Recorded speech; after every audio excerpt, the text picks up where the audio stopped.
Okay, we're going to solve radical equations in 7.6. The essential question is, how do you solve equations that contain radicals or rational exponents, right? Same thing. So we've already experimented with this a little bit, and we're just going to continue on, and I'm going to add a little bit of new vocabulary to it and maybe make them a little bit more challenging. All right, so here we go. Here are our steps. To solve radical equations. Here are your steps. First thing, you're going to eliminate the radicals.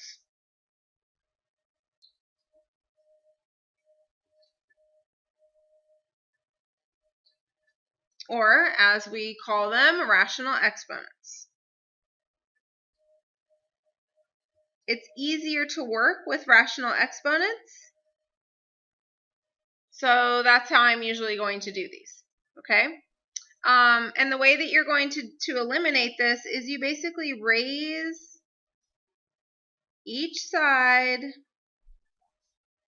to same power.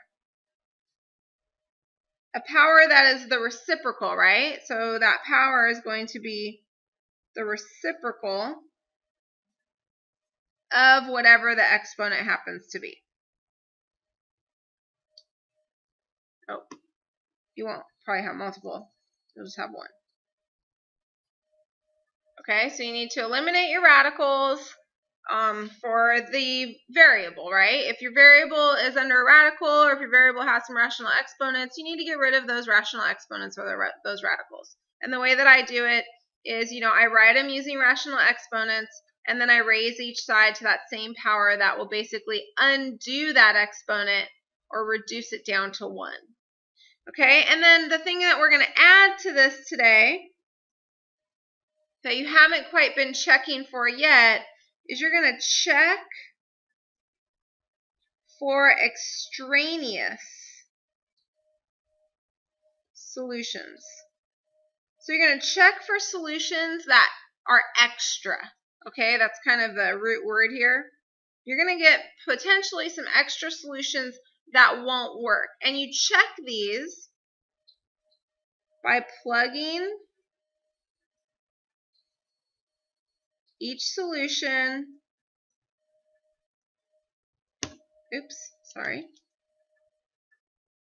into the original equation. If it doesn't make the original equation true, then it's an extraneous solution. So let's do some examples.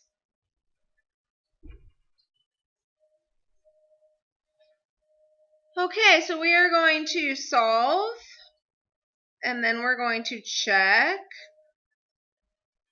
for extraneous solutions.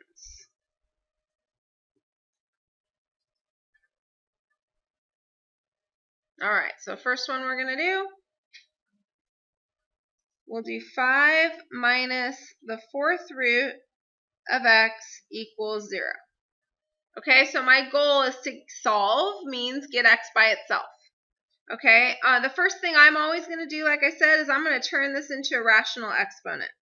So hopefully you're really good at that, right? If it's the 4th root, that really means that that's x to the 1/4 power. From there, I'm going to get x all by itself. Okay, and the first thing I'm going to undo is probably getting rid of this 5. Now, the way that I look at this is, if I leave the x where it is, it's going to remain negative. So it might be a better idea that I just add x to the 1/4. Then I won't have to undo that negative at some point. So I'll add x to the 1/4 to both sides.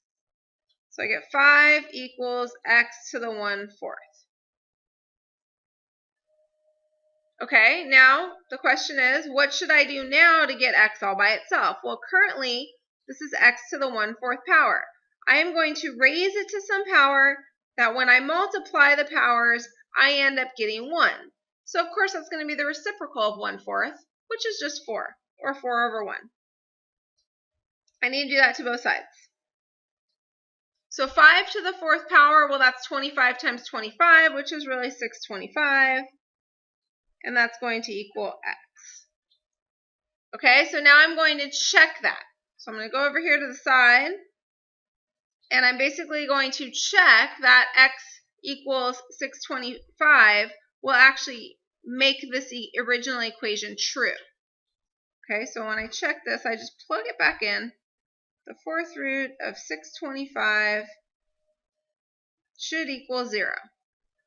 Okay, so, again, thinking about your factor trees here, if you have a hard time with 625, I believe it's up on my wall, but just in case, maybe go off to the side, do a little factor tree. I know that it's 25 times 25, which then breaks down into 5, 5, 5, 5. So this is 5 to the fourth power. Okay, so if I really had under here the fourth root of 5 to the fourth power, well, these reduce, and I'm just left with 5 minus 5 equals 0. 0 equals 0. It checks out. It's not an extraneous solution. Therefore, that is actually our x value. Okay, let's do another one that's pretty easy. And then we'll get to some maybe more challenging ones. So how about 3x to the 4/3 equals 243. Okay, well, I want to solve this, so I need x by itself. So I'm going to get x alone by dividing both sides by 3. So I get x to the 4/3 equals, let's see, that's going to be, it'll go in 8 times and 1, 81. So now what I'm going to do is I'm going to try and get x by itself. The way that I do that is I raise both sides to a power that when I raise this power to the power I'm going to raise both sides to, they reduce into 1. So that's really just the reciprocal of this. Right? And as long as I raise both sides, I'm doing the same thing to both sides. I'm keeping this still equal. So now this side is just x to the first power, or x. This side now is the fourth root of 81 cubed. Okay, so I need to figure out, well, what's the fourth root of 81? Okay, so again, another factor tree might be in store for us here. That's 9 times 9. This is 3 times 3 and 3 times 3. So really this is 3 to the fourth power. So if I take the fourth root of 3 to the fourth power, I get 3. But I need to cube that, right? That was cubed. So I get x equals 27. All right, so now I need to check that. So I'm going to go back over here and check it by plugging 27 back into my original equation. 3x to the 4/3 equals 243. Okay, plug in that instead of x, I'm going to plug 27 in there.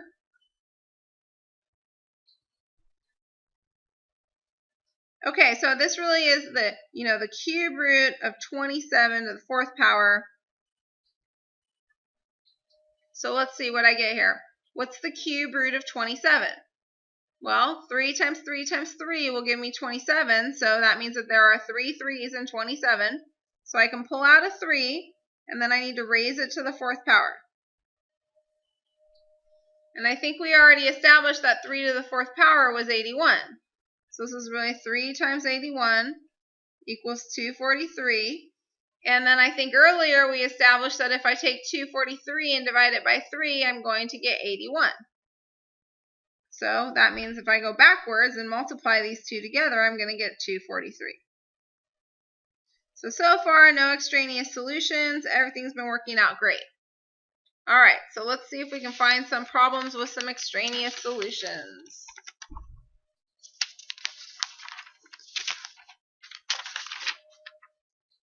All right, so we'll do another example here, C. So how about if I do x minus 3 equals the square root of 4x. Okay, well, boy, first of all, I've got x on both sides of this. This is not cool. I need my x on one side. So this is really 4x to the 1/2. So what do I need to do to both sides in order to get rid of this 1/2 as an exponent? I need to raise both sides to the reciprocal of it. So I'm going to raise both sides to the second power, or square both sides, right? And squaring is the opposite of square rooting. So now, well, on the left-hand side here, hopefully you remember this and you never, ever, ever forget it. This is x minus 3 squared, which is really x minus 3 times x minus 3, or a binomial squared. Okay, maybe you memorized the shortcut, otherwise you'll probably be foiling this. Okay, and then this is 1/2 squared, so those reduce to 1, and I'm just left with 4x on the right. Okay, so when I multiply this all out, I'm going to get x squared. Now I know the shortcut, so I just combine my inners and outers. That's a negative 6x plus 9. If that doesn't make sense to you, then go ahead and distribute it. Pause the video, distribute it, and you'll see that you get that. Notice I've got a quadratic. I need to solve this quadratic. Okay, so that means I need to get it in standard form before I can solve it. So I'm going to set one side equal to 0, get everything on the other side. So if I subtract 4x here, I'm going to have x squared minus 10x plus 9 equals 0. Yes, we get to factor. It's been a while, so I'm excited. So I'm looking for factors of 9 that will give me 10. And in fact, 9 and 1 will give me 10, right? So it's this is an easy one. So we're going to have x and 9, x and 1, and what do my signs have to be? Well, my inners give me 9x, my outers give me 1x. I need to get a negative 10x, so that means that I'm going to use negatives for both of these. So now I need to solve.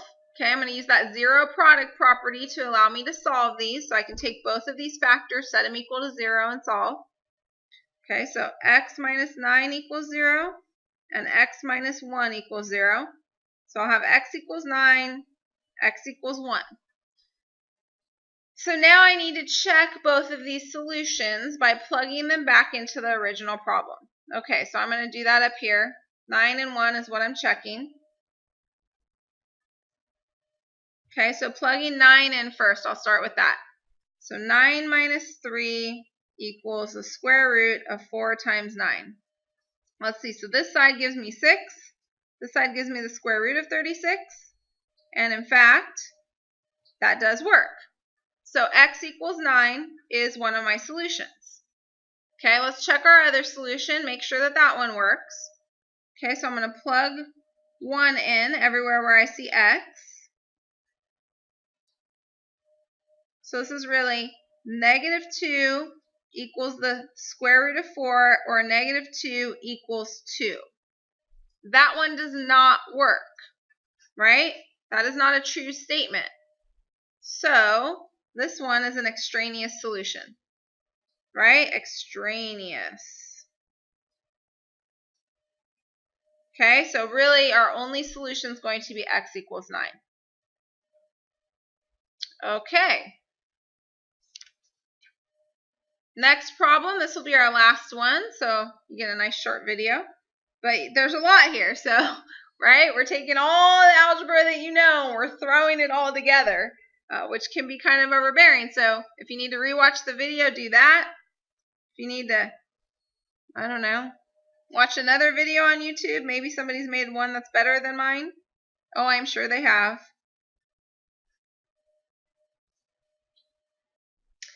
So there are two ways that I know of to do this problem. There may be other ways. I'm going to show you the more challenging way first, and then I'm not going to work it all the way through because it's going to be a lot of work, and then I'll show you the easier way. But right now my goal is to get rid of these radicals, right? And so you would think to yourself, well, if I go ahead and I square both sides, so if I did something like this,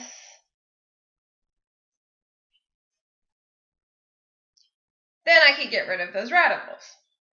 Squaring both sides would look something like this. So you would have root 4x plus 28 minus 3 root 2x times itself.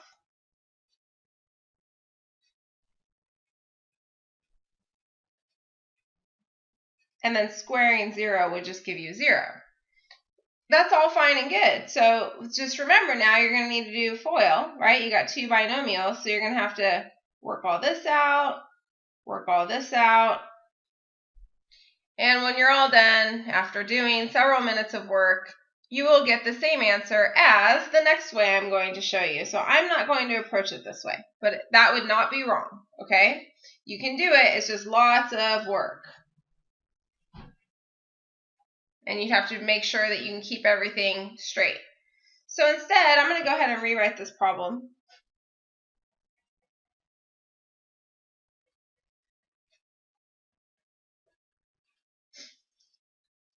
I'm going to make it, since I have the exact same radical, I'm just going to make it so that I have one of these terms on each side.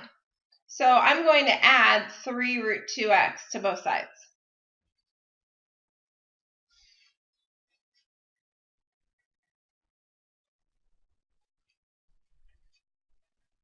And now I can do the same thing without having to worry about this whole binomial squared and having to FOIL everything. So I'm going to go ahead from here and square both sides.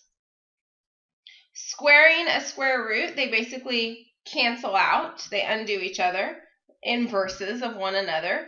And so you're left with 4x plus 28.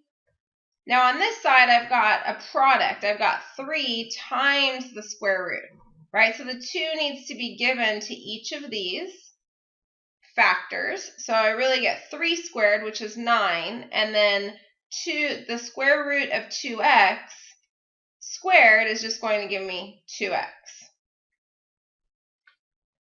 All right, so carrying on from there, I've got 4x plus 28 equals 18x. Getting my x's onto one side, I get 28 equals 14x, or x equals 2. And then from there, I'll just check it by plugging it back into my original problem. So I'll just come over to the side here and check it. Let's see, so the square root of 4 times 2 plus 28 minus 3 times the square root of 2 times 2. So that's really 8 plus 28 will give me the square root of 36. Oops, and that's supposed to equal 0. Square root of 36 minus, and that's going to be 3 times 2, because that's the square root of 2 squared, which is really just 2, so that's 6, equals 0. And I get 6 minus 6 equals 0. It checks out, and I am completely solved there.